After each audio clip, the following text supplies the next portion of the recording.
เมืองน่านเปิดกองประชุมสรุปทอดทอนเวียกงานก่อสร้างอาคารสำนักงานองค์การ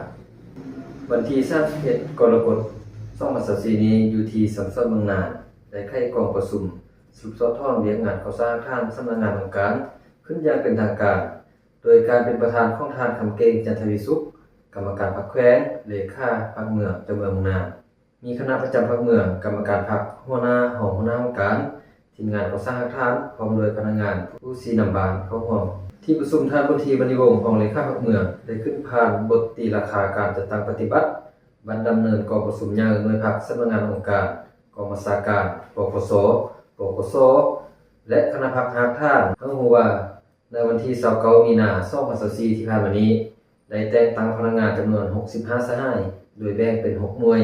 ดำเนินชีวิตการเมืองแต่ละหน่วยภายใต้การชี้นำพาข้อคณะประจำพรรคเมืองกรรมการพรรคหัวหน้าของคณะองค์การพนักงานลงปรับปรุงดำเนินกองประชุมใหญ่หน่วยพรรคสำนักงานองค์การกองบัญชาการปปสปปส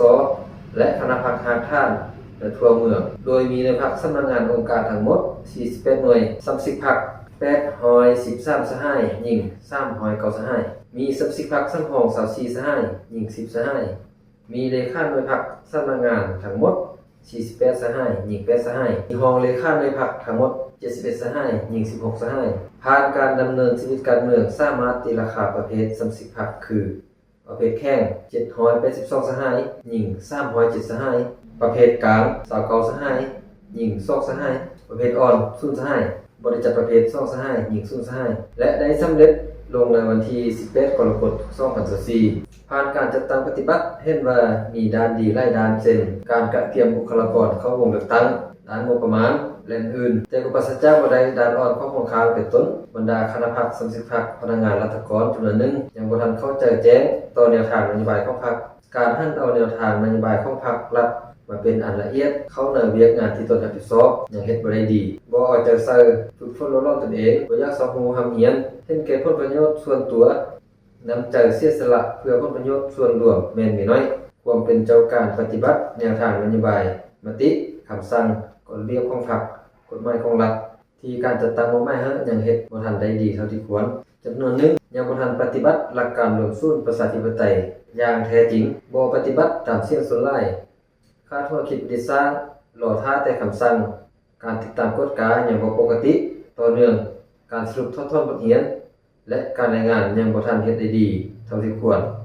ยังขาดความเป็นแบบอย่างการพัวพันทางสังคมบ่กว้างขวางและการทำมาหากินแบบบ่โปร่งใสจากนั้นผู้แทนกองสุมหลายท่านได้มีคำเห็นโดยได้ยกให้เห็นทางด้านดีด้านอ่อนที่เกิดขึ้นอยู่ภายในหน่วยภายในทีมงานของตนเฮ็ดให้กองประชุมมีความคึกคืนและสามารถสรุปทอดบทเรียนได้หลายด้าน